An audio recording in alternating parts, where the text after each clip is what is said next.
వేదాన్ని రక్షించాలి, మన ధర్మాన్ని రక్షించుకోవాలి. ఇంత పెద్ద బాధ్యత మన తాత ముత్తలు ఎప్పుడైనా మధుర స్మృతి అని పెట్టాడు. 30 ఏళ్ళుగా ఒకటి పరంపర కొనసాగించడం అనేది సామాన్యమైన విషయం కాదు. నిజం. ఇప్పుడైతే కార్లు ఉన్నాయి, అప్పుడు మృదంగం పట్టుకొని 2 వీలర్లు ఎట్లా వస్తాం, హార్మోని పెట్టి ఎట్లా పట్టుకొని వస్తాం? ఆలోచించండి. ఇవి ఇప్పుడు ఉన్నాయి. 100 ఏళ్ల ముందు, ఇంకా 100 ఏళ్ల ముందు అప్పుడు పెన్ డ్రైవ్లు ఉండినాయా, యాంప్లిఫైర్లు ఉండినాయా?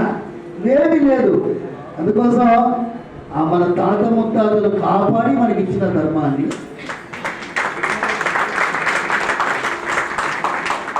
ఆ ధర్మాన్ని వచ్చే తరానికి ఒక 10% కంటే ఎక్కువ తగ్గకుండా చూసుకోవాలి. ఇప్పుడు తగ్గిపోయింది చాలా మటుకు. నా ఆందోళన నేను ఎందుకంటే చిలుకూరులో నేను చూస్తుంటాను, భక్తి ఉంది, కోరికల కోసం తిరుగుతున్నాం. వీసా కావాలి, ఉద్యోగం కావాలి, బ్యాంకులో బ్యాలెన్స్ కావాలి, 4 BHKకి లోన్ కావాలి, స్వామి వారే కావాలని కోరుకుంటున్నామండి. స్వామి నీవే నాకు కావాలి అంటే నరసింహస్వామి వారి వైభవము ఒకటే ఒక చిన్న మాట. ఎందుకంటే ఎక్కువ మీ తేనె నింపినటువంటి చెవులు. తేనె ఎలా ఉంటుందండి అని అడిగితే ఎలా చెప్తామండి? తేనె, can you explain how honey is? తీయగా, చిక్కగా, బ్రౌన్ కలర్లో ఉంటుంది. క్యామ్లిన్ గమ్ కూడా బ్రౌన్ కలర్లో ఉంటుంది. చిక్కగా, గమ్ము కూడా చిక్కగా ఉంటుంది. చూడటానికి 2 ఒకటేలా ఉంటాయి. ఆ డీజే ఇది నామ సంకీర్తన. ఇది చెవుల వరకే ఉండదండి, ఇది లోపలికి వెళ్తుంది. శ్రవణము, స్మరణము, సంకీర్తన, అది బయట అలా ఉంటుంది. అంత అద్భుతమైనటువంటి ఈ నైమిషారణ్య మంటపంలో ప్రహ్లాదుడు అంటాడు, స్వామి త్వయిరక్షతి రక్షకైకి మన్యైకి, త్వయిచ అరక్షతి రక్షకైకి కిమన్యైకి, ఇది నిశ్చితది స్వయామి నిత్యం మృగరే వేగవతి తథాశ్రయత్వ.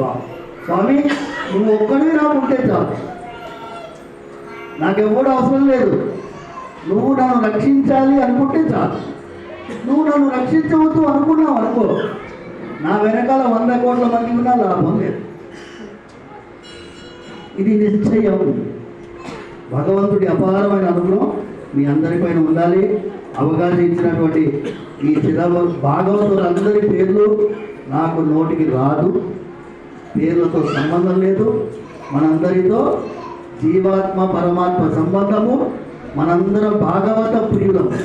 స్వామివారు గోవిందుడు ఎలాంటి వాడంటే భాగవత ప్రియ, సౌండ్రాజు, భాగవత ప్రియ. ఆ గోవిందుడిని ఆశ్రయించాము. మనందరం బంధువులము, భగవద్ బంధువులము. సర్వేజన సుఖినో భవంతు, సమస్త సన్మంగళాన్ని భవంతు. గురుగారు చెప్పినట్టుగా ఇంతకు మునుపు చెప్పినటువంటి ఆ మధుర స్మృతి ఏమిటంటే, ఇప్పుడు ఆ సోమవారం ముందు దాన్ని అనుగ్రహం చేయబోతున్నారు. ఏమిటంటే మన శ్రీ హరిగాన సభ రాధామాధవ కళ్యాణ మహోత్సవం కానివ్వండి, త్యాగ బ్రహ్మ సంగీతోత్సవం కానివ్వండి, హనుమాచార్య జయంతి ఉత్సవం కానివ్వండి, అలాగనే సర్వం విశ్వమం జగత్ అనేటువంటి సంగీత అఖండ కార్యక్రమం కానివ్వండి,